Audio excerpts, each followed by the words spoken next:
nos has permitido conocer a tu Hijo, Señor, a través de tu palabra. Y Señor, el día de hoy venimos ante ti clamando. Primero que nada, Señor, clamando con arrepentimiento porque hemos leído la gravedad que hay cuando nosotros no vivimos una vida de arrepentimiento. Señor, si es cierto que tú odias el pecado, no es menos cierto que tú también odias la falta de arrepentimiento.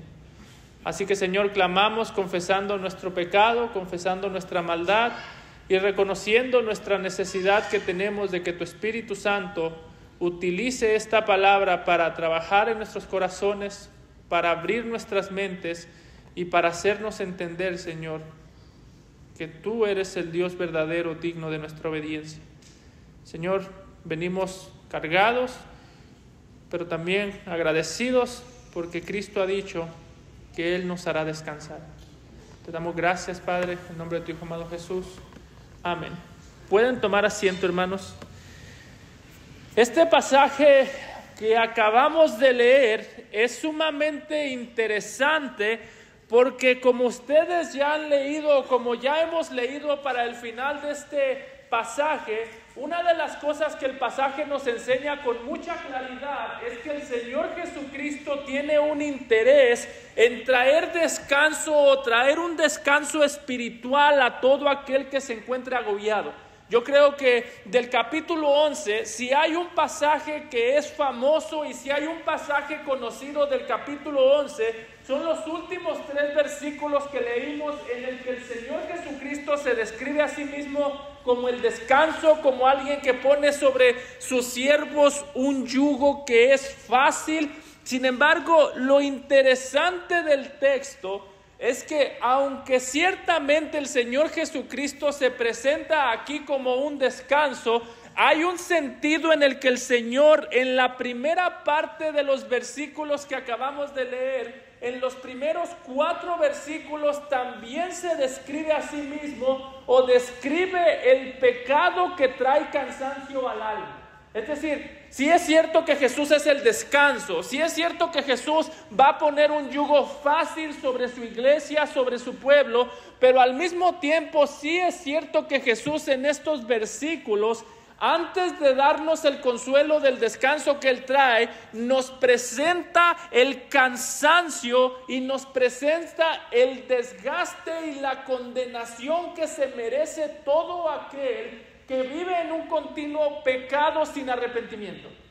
Es como si Jesús dijese al final de los versículos: les voy a dar una buena noticia, y la buena noticia es que yo tengo el poder para hacerlos descansar. No solamente yo tengo el poder, yo tengo la voluntad para traerle descanso a todo aquel que venga a mí. Vengan a mí todos los que estén cargados y cansados. Pero al mismo tiempo es como si Jesús dijese: antes de yo darles la buena noticia del descanso, primero les voy a hacer la gravedad de la falta de arrepentimiento. Y hermano, no sé si alguna vez usted lo ha pensado, pero la mayoría de las veces, y ahorita lo vamos a ver, la razón principal por nuestro cansancio, la razón principal por nuestro agotamiento, casi siempre tiene poco que ver con las circunstancias y mucho que ver con la falta de arrepentimiento. De hecho, la doctrina del arrepentimiento está tan olvidada que si yo le dijese a usted ¿cuándo fue la última vez que usted oró al Señor específicamente diciéndole a Dios: ayúdame a arrepentirme de mi pecado, ayúdame a arrancar el pecado de mi corazón? Si yo le dijese a usted ¿cuándo fue la última vez que usted oró por eso, más que por cualquier otra cosa, cuál sería su respuesta? ¿Hemos orado por eso?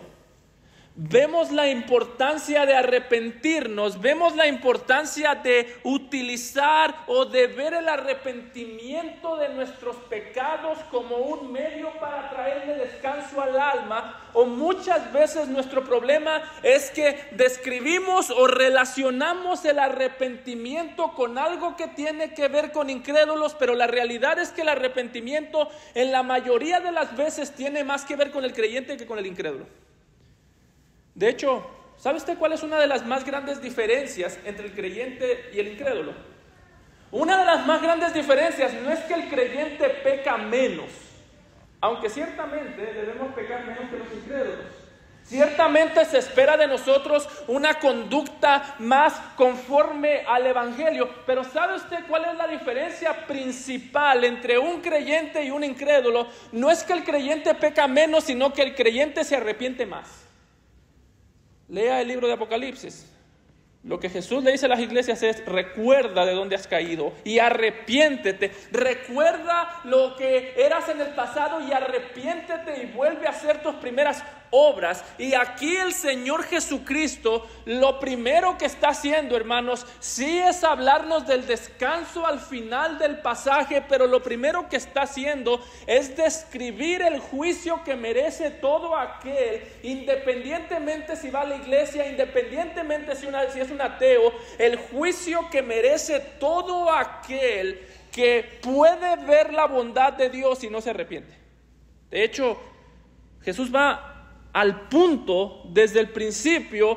Note que lo primero, las palabras que Jesús utiliza cuando dice ay de ti, son palabras con las que nosotros usualmente no estamos familiarizados, pero son palabras que describen el juicio de Dios sobre un pecador.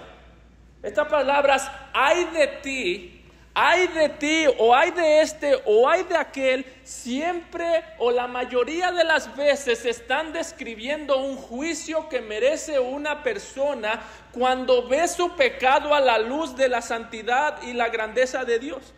Fue lo mismo que vio Isaías. Lo mismo que dijo Isaías en Isaías 6:5, cuando tuvo aquella visión de la gloria de Dios, y nos dice que la reacción inmediata de Isaías cuando tuvo aquella visión, cuando vio su pecado a la luz del Señor, fue decir: ay de mí, es decir, maldito sea yo. Maldito yo que soy muerto, porque siendo hombre inmundo de labios y habitando en medio de pueblo que tiene labios inmundos, han visto mis ojos al Rey Jehová de los ejércitos. ¿Sabe cuál fue la conclusión de Isaías? Y si usted no sabe quién es Isaías, Isaías es la versión del Antiguo Testamento de lo que sería el apóstol Pablo.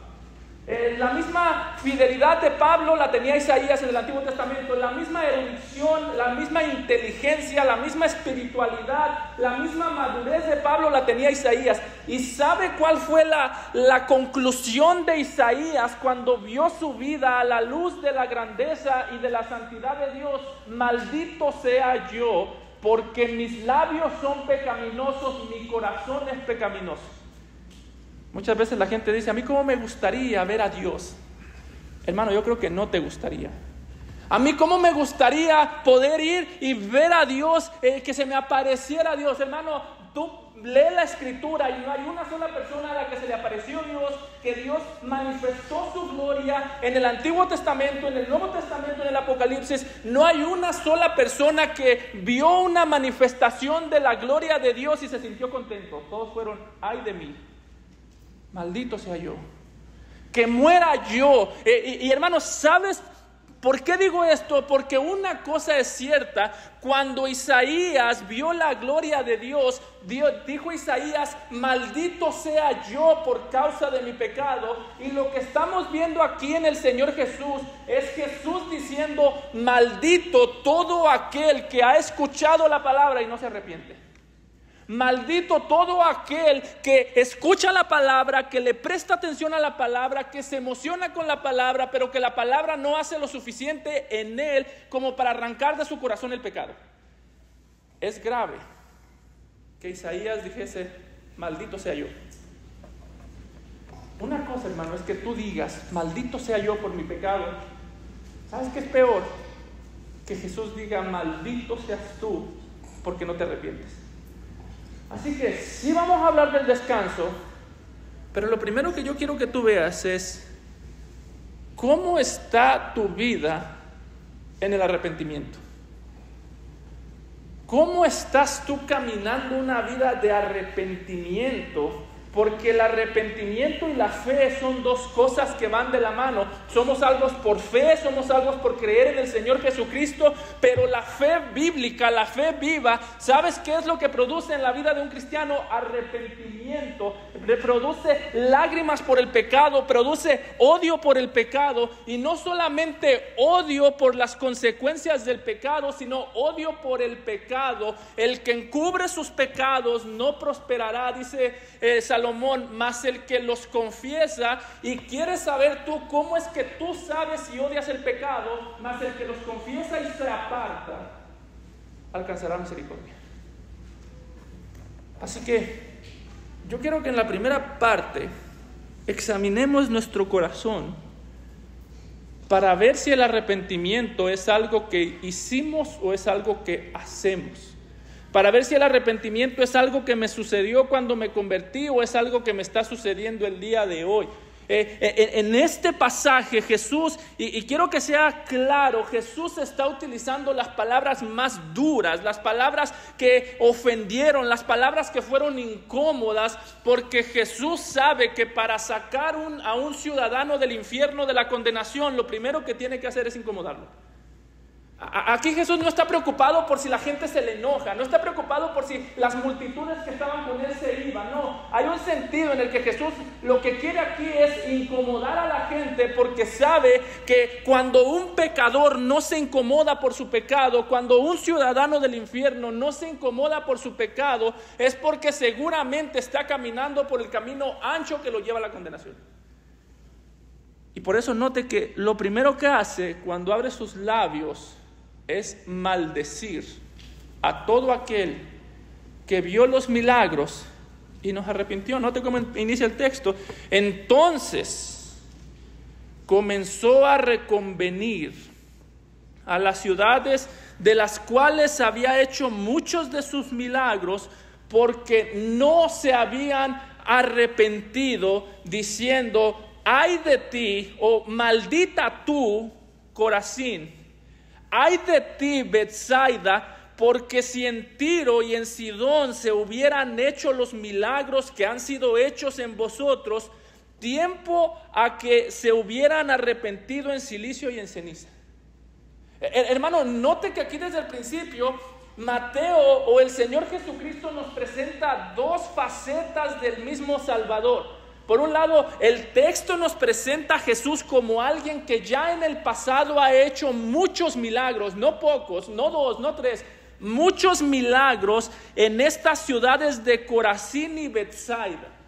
La ciudad de Betsaida era una ciudad muy privilegiada, de ahí salieron 3 apóstoles.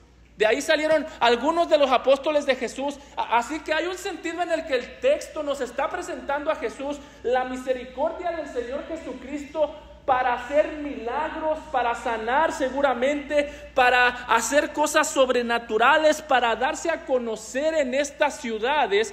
Pero al mismo tiempo nos está presentando a Jesús como alguien que trae juicio contra el que ve los beneficios de Dios y no responde. Esto es interesante, porque el reclamo principal de Jesús, note que no es en sí un pecado. Sí es un pecado, pero no es un pecado que están cometiendo. ¿A qué me refiero con esto? Jesús no les dice: ay de vosotros, Corazín y Betsaida, porque ustedes son ciudades en las que hay mucha gente inmoral.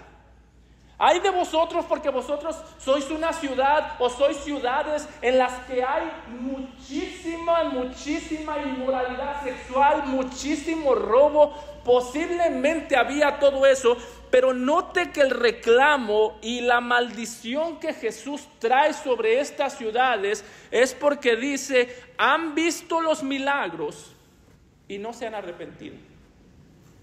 ¿Sabes qué es una cosa que Dios odia? Sí, el pecado.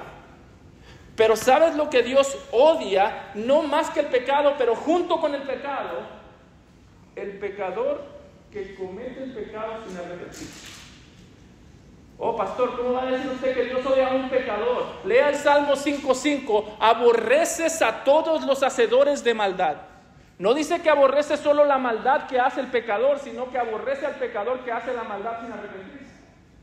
Así que Jesús aquí está hablando con el mismo sentir que tiene Dios el Padre. Las cosas que odia el Señor es al hacedor de maldad que no se arrepiente. Y Jesús aquí está presentando el pecado de esta nación o de estas ciudades como un pecado en el que ellos recibieron mucho de parte de Dios y respondieron de manera incorrecta a Dios. Hermano, préstame mucha atención a esto, porque este no es un problema exclusivo de estas ciudades. Note que el problema de estas ciudades no era que se negaron a creer que Jesús podía hacer milagros. No, el problema de estas ciudades es que ellos creían que Jesús hacía milagros, vieron milagros, se alegraron en los milagros, posiblemente le pidieron que hiciese milagros, pero en el momento que vieron el milagro, estas personas, lejos de utilizar el milagro para confiar en Jesús, utilizaron el milagro que recibieron para rebelarse en contra del Señor Jesús. Y usted podrá decir, pastor, ¿y eso qué tiene que ver conmigo? ¿Y eso qué tiene que ver con nosotros? ¿Qué culpa tengo yo que esas ciudades fueron malagradecidas? Hermano, eso tiene todo que ver contigo y conmigo. ¿Sabes por qué? Porque la mayoría de veces que tú y yo pecamos contra el Señor, utilizamos algo que Dios nos ha dado para pecar contra Él. Estas personas, el Señor les dio la salud y utilizaron la salud para pecar contra Jesús, no arrepintiéndose. El Señor les dio milagros y utilizaron los milagros para pecar contra Jesús, no arrepintiéndose. Y hermano, ¿cuántas veces tú y yo no hemos clamado por algo al Señor y utilizamos lo que el Señor nos da para pecar contra Él? Señor, dame un trabajo. ¿Y qué pasa cuando el Señor me da el trabajo? Pego contra el Señor usando el trabajo. Porque me da el trabajo e inmediatamente me quejo del trabajo. Señor, ya dame otro, ya no quiero ese. Cuando estábamos solteros, Señor, yo quiero una esposa porque yo ya no sé qué voy a hacer, me estoy muriendo. Y el día de hoy, el casado, lo primero de lo que se queja es de su esposa. Como dice alguien, el matrimonio es algo es el único trabajo, la única empresa donde los que están afuera se quieren meter y los que están adentro no quieren salir. Pero cuando están afuera todos se quieren meter.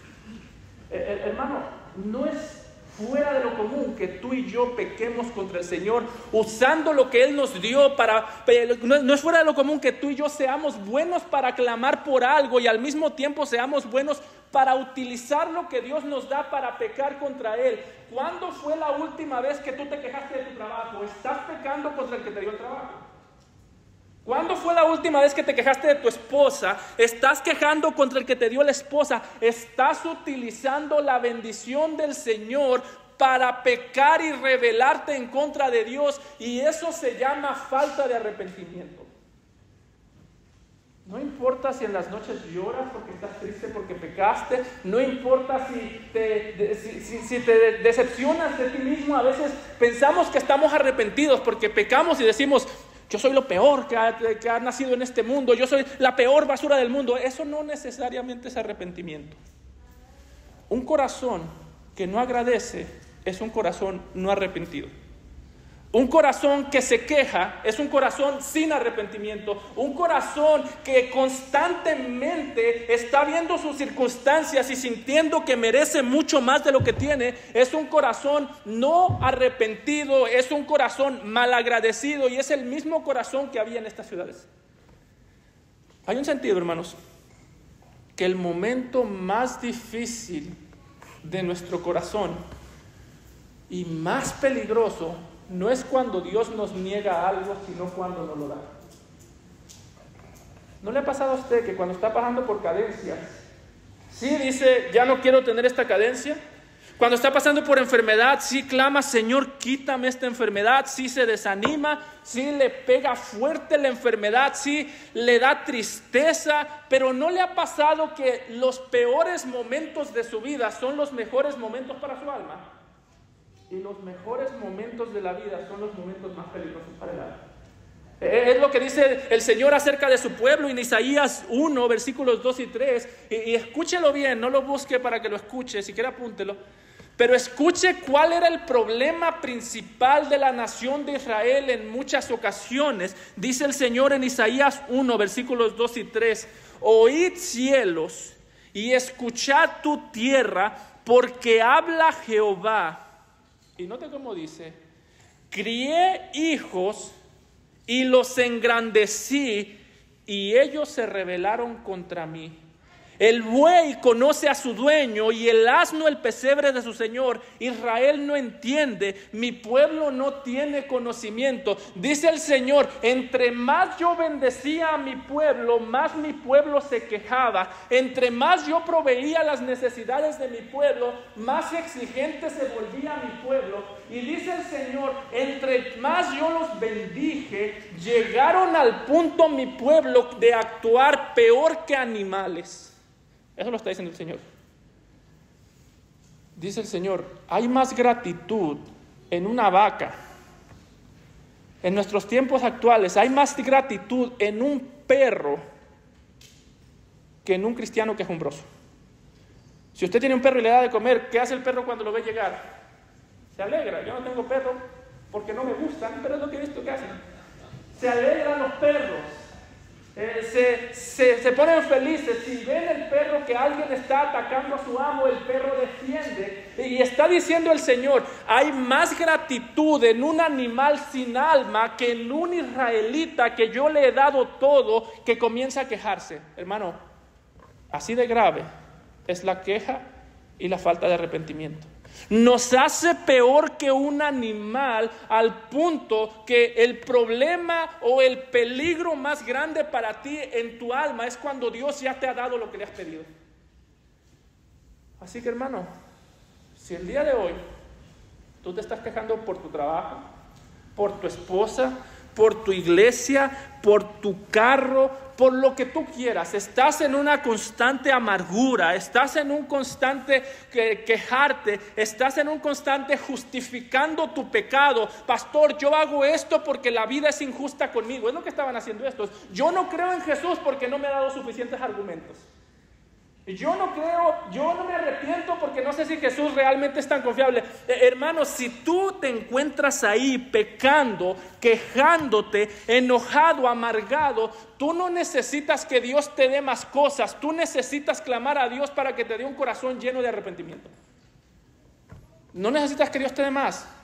Necesitas que Dios te dé un corazón con mucho arrepentimiento genuino, con un dolor sincero por el pecado. Tú no necesitas que Dios te dé otro jefe posiblemente lo que necesitas es ser un cristiano maduro, un cristiano varonil, un cristiano que se compromete con el Señor al punto que cuando ve los problemas, todos los problemas que ve, el más grande problema que ve, lo ve en su corazón. Porque ese es tu problema y mi problema. Cuando yo digo, hermanos, en la iglesia hay mucha gente inmadura, uno dice: sí, pastor, pero raramente uno piensa en uno. Pablo, cuando pensaba de pecadores, decía que Cristo murió por los pecadores, decía, de los cuales yo soy el primero. ¿Y Pablo cómo sabía que él era el primero? Pablo no me conoció a mí, yo soy más pecador que él. No, Pablo no me conoció a mí, pero conoció su pecado, y eso era suficiente para él saber que su mayor necesidad era el pecado, matar el pecado que habitaba en él. Por eso, hermano, yo sé que el pecado ajeno incomoda, yo sé que el pecado ajeno es fastidioso, yo sé que no nos gusta lidiar con inmadureces ajenas, pero yo también sé que el día del juicio tú vas a ser juzgado por tu arrepentimiento, no por el arrepentimiento que veías que necesitaba el que está sentado a un lado de ti. ¿Cómo estamos en el arrepentimiento? ¿Cómo estamos luchando contra nuestro pecado? De los pecadores, yo soy el primero. Y eso es lo que Jesús está viendo aquí. Y note que Jesús les dice a estas naciones, no, a estas ciudades, no se arrepintieron a pesar de todo lo que vieron. Y está diciendo Jesús, la persona que conoce toda la bondad de Dios y no se arrepiente, es el más grande de todos los paganos que ha pisado la tierra. Note cómo continúa diciendo: porque si en Tiro y en Sidón se hubieran hecho los milagros que han sido hechos en vosotros, tiempo a que se hubiesen arrepentido en silicio y en ceniza. Por tanto os digo que en el día del juicio será más tolerable el castigo para Tiro y para Sidón que para vosotros. Y note cómo dice: y tú, Capernaum, que eres levantada hasta el cielo, hasta el Hades serás abatida, porque si en Sodoma se hubieran hecho los milagros que han sido hechos en ti, habrían permanecido hasta el día de hoy. Las comparaciones que hace Jesús aquí, quizás a nosotros no nos dicen nada, pero en aquel tiempo eran ofensivas a propósito. Déjenme lo pongo más o menos en el contexto actual. Es como si el Señor le dijese a usted, es un ejemplo nada más imperfecto: si en Las Vegas se hubiesen hecho las cosas que se hicieron en Gracia Eterna, ellos hubiesen creído. Si en Las Vegas se hubiesen hecho las cosas, si hubiesen predicado los sermones, si hubiesen hablado los sermones que por muchos años pastores han predicado detrás de ese púlpito, ellos hubiesen creído. Es como si Jesús les dijese: existen paganos, y le está diciendo a estas ciudades, existen paganos del Antiguo Testamento y existen ustedes. Es lo que nos está diciendo. Está utilizando las naciones más paganas.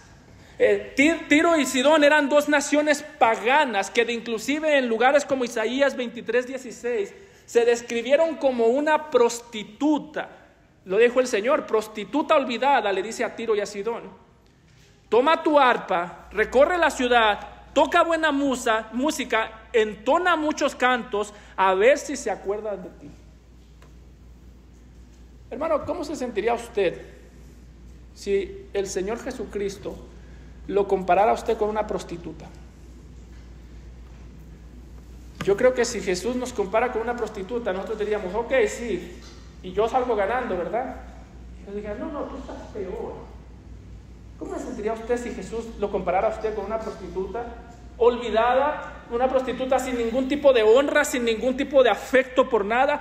Sería una ofensa. Bueno, Jesús aquí está comparando a estas ciudades con una prostituta y les está diciendo: ustedes están peor. Ustedes hacen que esta nación perversa se vea bien a un lado de ustedes. ¿Por qué? Porque estas naciones ciertamente eran naciones paganas. Ciertamente Tiro y Sidón eran naciones perversas. Sodoma era una nación, era una ciudad perversa, era lo peor de lo peor. Pero está diciendo el Señor Jesucristo: esas naciones eran malas por su ignorancia. Ustedes son perversos con conocimiento. Y eso está peor. Una cosa es que un pecador sea perverso con ignorancia, otra cosa es que un pecador sea perverso con conocimiento. Por eso decía John Owen que Dios ve más pecado en el corazón de un creyente que ha conocido la gracia que de un incrédulo que no conoce la gracia. Es debatible esa frase, pero el punto está ahí. Hay más perversidad a medida que yo rechazo más luz. Entre más luz yo tengo y más luz yo rechazo, más perverso yo soy. Mis quejas retumban con gozo en el infierno porque yo soy un ciudadano del cielo que no está satisfecho con el cielo. Cuando un cristiano se queja, el cielo está de fiesta porque está dando testimonio que el cielo no es suficiente. Cuando un cristiano se amarga, el cielo hace fiesta porque está dando testimonio de que Cristo no es suficiente para su vida. ¿Dónde estamos nosotros dando testimonio? ¿Que Cristo es suficiente? ¿Que las circunstancias son malas y muchas veces nos desaniman? Es aceptable. Que las circunstancias son malas y me traen amargura y queja y odio y rencor y de cierto grado de arrogancia, es inaceptable porque estamos dando testimonio en contra del Evangelio. Todo el tiempo yo hablo a favor del Evangelio o yo hablo en contra del Evangelio, pero todo lo que yo hago tiene repercusiones eternas. Por eso, hermano, note que para Jesús el pagano más grande no es el que se inclina ante una imagen. El pagano más grande es el que tiene la verdad del Evangelio delante de él, la escucha domingo a domingo, puede ver a Dios obrar, puede ver la salvación presentada ante sus ojos y sigue empecinado en no arrepentirse por su pecado. El pagano más grande es aquel que ve la verdad y la rechaza. Pablo dice algo similar en Romanos 2:14, dice: pero por tu dureza de corazón y por tu corazón no arrepentido, le dice a los incrédulos, atesoras para ti mismo ira para el día de la ira, de la revelación del justo juicio de Dios.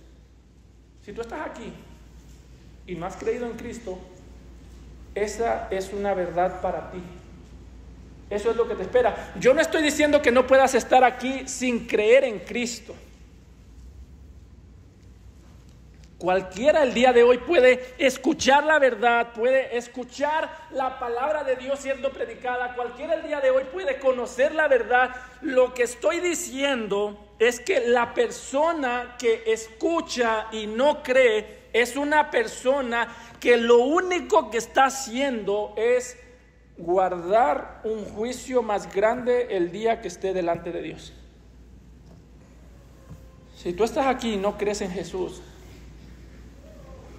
este domingo te traerá un juicio más grande el día del juicio.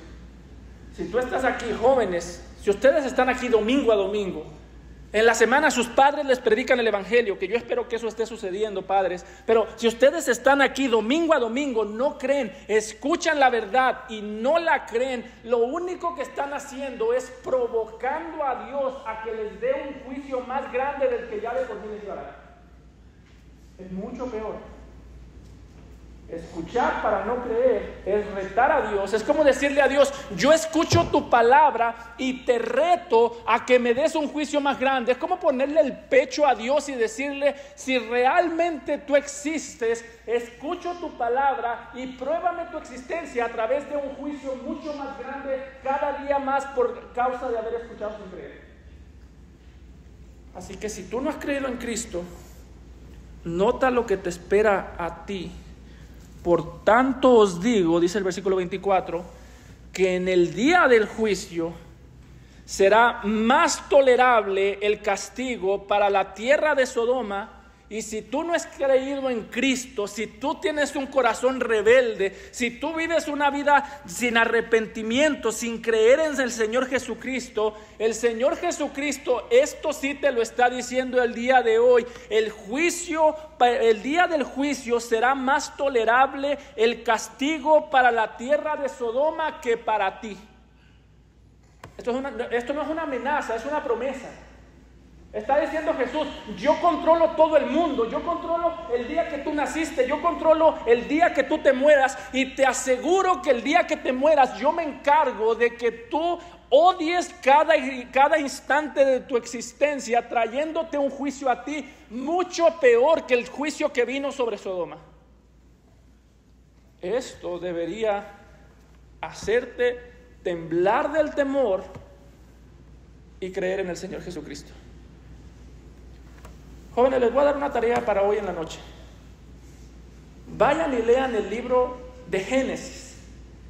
Lean la destrucción de Sodoma y Gomorra, cómo cayó fuego del cielo, cómo fueron destruidos los incrédulos, cómo Dios no tuvo misericordia de esa ciudad. Lean con mucho detenimiento el fuego que cayó del cielo, la destrucción, la esposa de Lot que se convirtió en sal. Lean todo eso y algo peor les espera a ustedes si no creen en Cristo. Léanlo para creer. Eso sería un buen devocional para los niños en la noche. Léanlo para creer, porque hoy en día nosotros leemos esos relatos y decimos: hoy gracias al Señor que no estábamos en Sodoma cuando Dios mandó que lloviese fuego del cielo. Gracias a Dios que no vimos y no experimentamos ese juicio tan horrendo. Hermanos, ¿sabes qué van a decir los de Sodoma en aquel día? Gracias a Dios que no estuvimos en gracia eterna escuchando el mensaje del evangelio y rechazándolo, porque hoy sufrimos menos que ellos. Hoy tú puedes decir: gracias a Dios que yo no sufrí el juicio de Sodoma. El día del juicio, Sodoma va a decir: gracias a Dios que yo no fui a gracia eterna. Porque si hubiese ido y no hubiese creído, estaría en mayor juicio. Y es lo que dice Jesús: porque si en Tiro y en Sidón se hubieran hecho los milagros que han sido hechos en vosotros, tiempo a que se hubiesen arrepentido en silicio y en ceniza. Está diciendo Jesús: si esas naciones perversas conocieran lo que tú conoces hoy, ellos sí se hubiesen arrepentido. Así que como comenzamos diciendo, el corazón que más arrepentido está, no es el corazón siempre que menos peca solamente. Ciertamente, entre más arrepentimiento, menos pecado. Pero el corazón que más arrepentido está es el corazón que más verdad escucha y mejor responde. Por eso, ¿qué vas a hacer el día de hoy tú con esto? ¿Te vas a arrepentir? ¿O vas a salir de aquí como que aquí no escuchaste nada? ¿Vas a ir a tu trabajo mañana a seguirte quejando? ¿Vas a salir de aquí a seguirte quejando de tu esposa, de tus hijos? Recuerda, tú se los pediste. Tú le pediste una esposa. No, pastor, yo no se la pedí. Tampoco te la ganaste en una rifa. Tú la escogiste. El Señor te la dio. El que haya esposa, haya el bien y encuentra la benevolencia de Jehová. Vas a ir a seguir en lo mismo, porque si es así, viniste solamente, si eres un hijo de Dios, a acumular una mayor disciplina, un mayor golpe de parte de Dios. Y si eres un incrédulo y sales igual que como entraste, no sales nunca igual, porque o sales convertido creyendo en Jesús, o sales con una mayor condenación sobre tus hombros. Pero nadie va a salir de aquí. Si eres incrédulo, cree en Jesús para encontrar salvación. El corazón arrepentido no solamente peca menos, responde mejor. ¿Cómo vas a responder a todo esto? Jesús dice: no cometas el mismo pecado de arrogancia que cometió esta ciudad, que cometieron esta ciudad. Y note el contraste que hace. Entonces, ¿cómo debemos responder, Señor?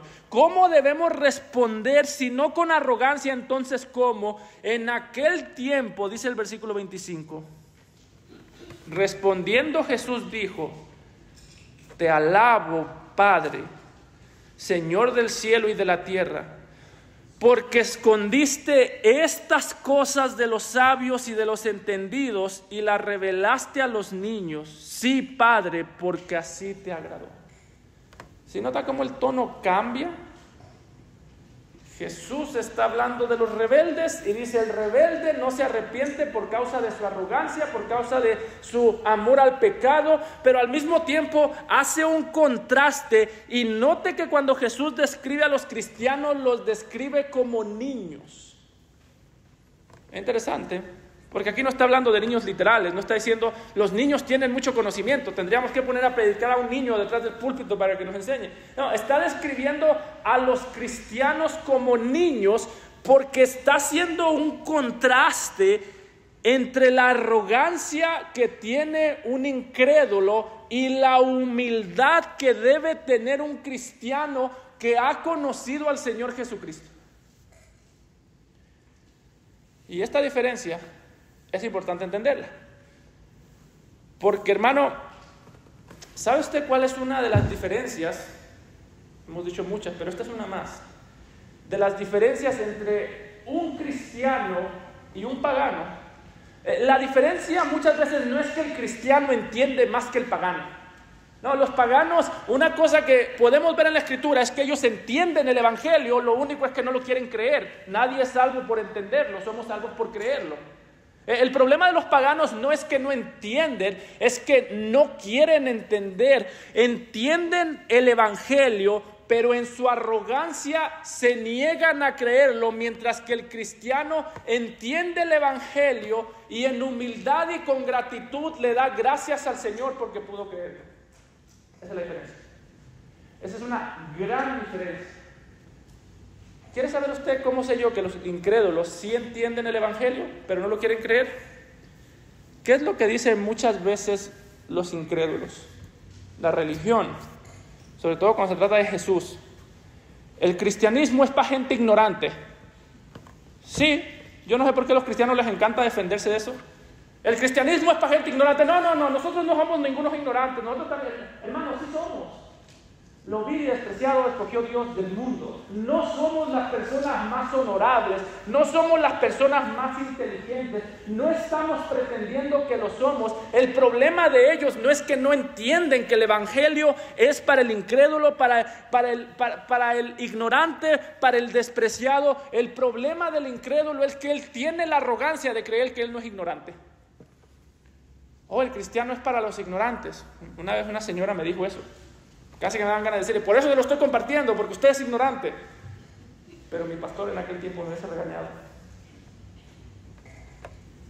Hermano, tú quieres saber, ¿cómo puedes tú saber si realmente estás creciendo en el conocimiento de la gracia del Señor? ¿Cómo es que estás tú creciendo en el conocimiento de Cristo Jesús?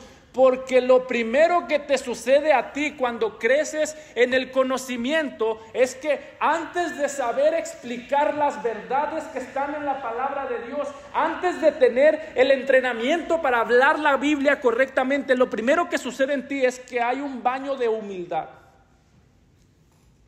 Hoy en día existen muchos cristianos, o existimos muchos cristianos que pecamos de arrogante porque estamos más preocupados por sonar correctos que por vivir correctos. La arrogancia, por lo menos muy a menudo, acompaña el conocimiento de cristiano. Y hermano, déjame te digo, tú puedes decir la verdad con los labios, tú puedes ser sincero, tú puedes tener una teología correcta, pero si en ti y en mí no está creciendo la humildad, tú y yo estamos conociendo acerca de Cristo, pero no estamos creciendo en conocer a Cristo. Una cosa que nunca debe decirse de nosotros es, sabe mucho, pero le gusta humillar con lo que conoce. Sabe mucho, pero le gusta pelear con lo que conoce. Una cosa que nunca debe decirse es, sabe mucho, habla muy bien, conoce los términos bíblicos, conoce la teología correcta, pero la manera en la que él habla, la manera en la que él humilla, la manera en la que él se burla, la manera en la que él menosprecia, su falta de paciencia, está más presente que su conocimiento. Por eso la próxima vez que tú y yo queramos sacar a relucir al teólogo que llevamos dentro, escucha lo que dijo Pablo: porque ¿quién te distingue? Cuando tú quieras sentir que tienes que dar a conocer todo el conocimiento que tienes, ¿quién te distingue? ¿O qué tienes que no hayas recibido? Y si lo recibisteis, ¿por qué te glorías como si no lo hubieras recibido? Pablo dice, tienes una habilidad para predicar. Ok, no esperes aplauso. Tienes una habilidad para entender las cosas difíciles de la Escritura. Ok, asegúrate que antes de tener la capacidad para tú presentarlas, tengas la humildad para ser corregido, tengas la humildad para ser enseñable, tengas la humildad para ser exhortado y tengas la humildad para no justificar tu pecado, porque ¿qué tienes tú que no hayas recibido?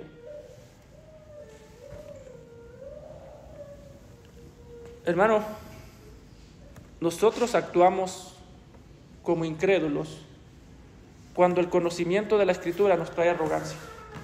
Nosotros actuamos como incrédulos, lo vimos el día martes, cuando vemos el conocimiento de la Escritura como un ladrillo que en lugar de utilizarlo para edificar, lo utilizamos para destruir. Jesús dice, ustedes conocen la verdad a diferencia de los incrédulos, pero no olviden, Jesús dice que ustedes conocen la verdad porque se les ha dado a conocer. Y de hecho, hermanos, si alguna vez tú sientes que ya sabes demasiado de la Biblia, déjame te digo algo para dejar esto bien claro. Tú y yo son más cosas de la Biblia las que no entendemos que las que sí entendemos. A mí siempre me dicen, pastor, si usted cae en un pasaje de la Biblia, ¿sabe lo que significa? Hermano, 70 de las veces yo estoy leyendo un pasaje que yo no entiendo. No lo entiendo, y muchos pasajes que nunca voy a entender y que en la eternidad no lograremos entender sus profundidades, porque dice el apóstol Pablo, oh, las profundidades de las riquezas del Señor. ¿Quién entenderá su mente? ¿Quién será capaz de entender quién es Él? ¿Quién será capaz de entender lo que Él ha hecho? ¿Quién será capaz de entender sus profundidades, su grandeza? Por eso siempre que el conocimiento nos trae arrogancia, estamos actuando como incrédulos, que entienden la verdad, pero no son afectados por la verdad. Eso es algo que todos debemos tener cuidado, porque todos creemos y todos sabemos más de lo que podemos practicar. Todos. Yo sé más de lo que puedo practicar. Usted sabe más de lo que puede practicar. ¿Cómo lo sabe, pastor? Maridos, amad a vuestras esposas como Cristo amó a la iglesia y se entregó a sí mismo por ella. ¿Qué tiene que hacer, hermano? Amar a mi esposa como Cristo amó a la iglesia. ¿Usted lo sabe? ¿Lo practica? No. Entonces, cuando se quiera jactar de su conocimiento, recuerde, usted entiende mucho más de lo que hace. Yo entiendo mucho más de lo que hago. Y recuerde, usted conoce, pero usted tiene un conocimiento limitado y usted y yo tenemos un conocimiento que se nos ha sido dado. El arrogante se jacta de su conocimiento, el humilde da gracias a Dios por el conocimiento. El arrogante quiere ser reconocido cuando habla, el humilde quiere que Cristo sea dado a conocer cuando habla. El arrogante siente que le hace un favor a todo aquel que lo escucha, el humilde siente más necesidad en la mayoría de las veces de escuchar que de hablar. Pero la mayor diferencia, el arrogante puede decir, yo conozco, yo soy disciplinado. El humilde dice, a mí se me ha dado a conocer. Todas las cosas me fueron entregadas por mi Padre, dice Jesús. Y nadie conoce al Hijo, sino el Padre, ni al Padre conoce a alguno, sino el Hijo, y aquel a quien el Hijo lo quiere revelar. Jesús está diciendo, ¿tú conoces al Padre? Sí, Jesús, gracias, yo lo conozco. Está diciendo, no se te olvide que lo conoces porque yo te lo quise dar a revelar. Tú conoces al Padre, sí, no se te olvide que lo conoces porque yo quiero que tú lo conozcas. Y sin mí tú no lo conocerías, y si yo no hubiese venido al cielo, a la tierra, nunca lo hubieses lo hubieses podido ver. Y le está diciendo, ¿sabe qué está diciendo Jesús cuando dice, nadie conoce al Padre sino al Hijo? Está diciendo, ¿tú conoces al Padre? Sí, Jesús, yo lo conozco. Le está diciendo, ok, tú lo conoces, pero recuerda que conoces lo único que Él ha querido revelar, no conoces todo lo que hay para conocer. Es lo que está diciendo Jesús. Aquí Jesús está haciendo un contraste, está diciendo, sí, mis discípulos conocen al Padre, pero no conocen al Padre como yo. ¿Sabe por qué? Porque nosotros conocemos al Padre como criaturas. Jesús conoce al Padre como creador. Y este pasaje realmente yo no tengo la capacidad de explicárselo a profundidad porque es una de las declaraciones de Jesús más profundas y que las mentes más brillantes no han podido entender y las mentes más perversas han venido a retorcer. Jesús está mostrando la diferencia entre la criatura y el creador. Está diciendo, ustedes como criaturas conocen lo que se les revela. Yo como creador, como hijo de Dios, como igual a Dios, yo no conozco lo que se me revela, yo conozco todo lo que hay para conocer. Así que, hermano, tú y yo debemos tener la humildad de decir, Señor, venimos ante ti, no porque nosotros tenemos el entendimiento, sino porque tu Hijo ha bajado para darte a conocer. Dice el autor de Hebreos que Dios, habiendo hablado muchas veces y de muchas maneras en otro tiempo a los padres por los profetas, en estos postreros días nos ha hablado por el Hijo. Y el énfasis en el original ahí es mucho más. Dice, en estos postreros tiempos nos ha hablado Hijo. El lenguaje de Dios el Padre con la criatura es Hijo. Él habla y cuando su boca se abre, habla del Hijo. Cuando el Padre quiere dar a conocer algo, lo da a conocer a través del Hijo. Y Jesús está diciendo, acuérdense, todo lo que ustedes puedan conocer, lo conocen en dependencia de mí. Si Dios no se da a conocer, tú y yo no somos diferentes al resto de los incrédulos. Piensa eso. Tú tienes más conocimiento que muchos hermanos de aquí. Gloria a Dios. Es por la gracia de Dios. No es que tú eres más inteligente. Pastor, es que hay unas denominaciones que son mucho menos conocimiento que nosotros. Hermano, es por la gracia del Señor que tú no estás cometiendo los mismos errores. Y si tú te estás jactando, si tú te estás enalteciendo, sí, esas denominaciones cometen pecados terribles, pero el tuyo está peor porque los cometes con conocimiento. Ten mucho cuidado en qué estás usando el conocimiento, porque el conocimiento se nos ha dado. 2, el conocimiento que tenemos es incompleto, no conocemos todo lo que hay de conocer de Dios. Eso es lo que los teólogos le llaman la incognoscibilidad de Dios. Es decir, que Dios no se puede conocer del todo, no podemos saber todo lo que Él es, pero tenemos un conocimiento real. Nuestro conocimiento es real, nuestro conocimiento proviene de Dios, lo que sabemos de Dios es verdad, pero nuestro conocimiento es dependiente de la obra de Dios en nosotros. Es lo que dice Jesús a Pedro: no te lo reveló ni carne ni sangre, sino mi Padre que está en los cielos. Y esto es lo que nos hace diferentes de Jesús. Jesús nos da a conocer al Padre. ¿Y sabe qué es lo que nos hace diferentes? Que a Él nadie le da a conocer al Padre. Él simplemente conoce al Padre. ¿Desde cuándo, pastor? Desde la eternidad. ¿Qué tanto conoce, pastor?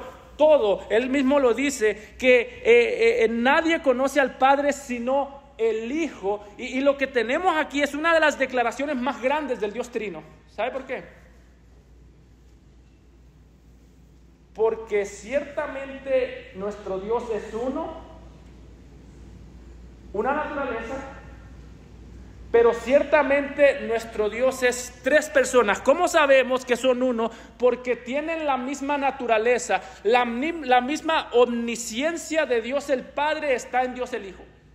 Dios el Padre conoce al Hijo porque el Hijo es eterno, y el único que puede conocer lo eterno es un omnisciente que lo sabe todo. Así que Dios el Padre es omnisciente. Dios el Hijo conoce al Padre porque el Padre es eterno, y la única manera en la que el Hijo podría conocer al Dios eterno es que el Hijo fuese omnisciente. Así que nos presenta a Jesús aquí como el omnisciente que lo conoce todo, aun cuando estaba en la tierra.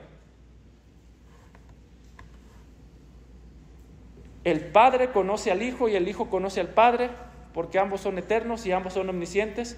Y el Espíritu Santo conoce a Dios, porque dice el apóstol Pablo en 1 Corintios 2:10, porque el Espíritu todo lo escudriña, aún las profundidades de Dios.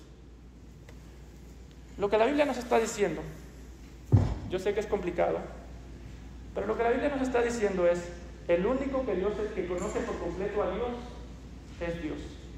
¿Sabe por qué el Hijo conoce a Dios el Padre por completo? Porque el Hijo es Dios. ¿Sabe por qué el Padre conoce al Hijo por completo? Porque el Padre es Dios. ¿Sabe por qué el Espíritu Santo conoce a Dios por completo, sus profundidades? Porque el Espíritu Santo es Dios. Oh, pastor, entonces son 3 dioses. No, una naturaleza, 3 personas, unidas, distintas, pero una sola naturaleza. ¿Cómo sabemos que son 3 personas? Esto es un examen de Trinidad. ¿Cómo sabemos que son 3 personas y no una? Porque tienen relación. Pero el punto de Jesús, otro día le doy una clase de la Trinidad más completa. El punto de Jesús es: ustedes no se pueden jactar de conocer a Dios, porque yo se los di a conocer. Dice el apóstol Juan: a Dios nadie le vio jamás. El unigénito Hijo que está en el seno del Padre, Él le ha dado a conocer. Está diciendo Juan: todo lo que necesitamos conocer del Señor Jesucristo, o todo lo que necesitamos conocer de Dios, está en el Señor Jesucristo. ¿Y por qué lo conocemos? Porque Él lo dio a conocer. Y desde ahí que surge la declaración del Señor Jesucristo: venid a mí. ¿Quieres conocer al Padre? Venid a mí. ¿Quieres perdón de pecados? Venid a mí todos los que estáis trabajados y cargados, y yo os haré descansar. Llevar mi yugo sobre vosotros y aprended de mí, que soy manso y humilde de corazón, y hallaréis descanso para vuestras almas, porque mi yugo es fácil y ligera mi carga. Está diciendo el Señor Jesucristo: todo lo que necesitas conocer acerca del Padre está en mí. Vengan a mí y yo daré a conocer a Dios el Padre. Vengan a mí y toda la salvación, todo el amor, todo el perdón de pecados que ustedes necesitan está en mí, y el Padre se los dará a conocer a través de mí. Jesús aquí está citando y aplicando a sí mismo las palabras de Jeremías 6:16, cuando dijo: así dijo Jehová, paraos en los caminos y mirad y preguntad por las sendas antiguas, la cual sea el buen camino, y andad por él, y dice, hallaréis descanso para vuestra alma. Mas dijeron, no andaremos. Una vez más, ¿qué es lo que trae cansancio al alma? La falta de arrepentimiento, la falta de fe en Jesucristo. Si tú estás cansado el día de hoy, no son las circunstancias. Las circunstancias son el instrumento de Dios para sacar lo que hay en tu corazón y decirte, necesitas arrepentirte. Si tú eres incrédulo y tú estás harto de la vida, no es la vida lo que te tiene harto, es la condenación que está dentro de ti la que nunca te va a dejar estar satisfecho. Cree en el Señor Jesucristo hoy, cree en Él. No hay una sola bendición que Dios te quiera dar que esté fuera de Cristo. Ninguna. No hay un solo descanso que Dios te quiera dar que no esté en el Señor Jesucristo. El Señor Jesucristo está diciendo, todo lo que el Padre tiene para darle a su pueblo está en mí. Vengan a mí, yo los haré descansar. Yo soy el camino, la verdad y la vida. Nadie viene al Padre si no es por mí. Tú no puedes ir al Padre si no es por Cristo. Y el Padre no va a venir a ti a traerte paz si no es por Cristo. En esto Jesús es un puente de doble vía. Nosotros caminamos hacia el Padre por medio de Cristo, aprendemos de Él, su yugo sobre nuestra espalda, lo obedecemos a Él, lo conocemos a Él. Cristo es el camino para yo llegar al Padre y Cristo es el camino para que el Padre llegue a mí. Así que si no has creído en Él, cree en Él hoy, porque no hay otro nombre dado a los hombres bajo el cielo en que podamos ser salvos. Amado Señor, te damos gracias, Padre, por la salvación que nos has dado en Cristo Jesús. Confesamos nuestro pecado, confesamos nuestra maldad.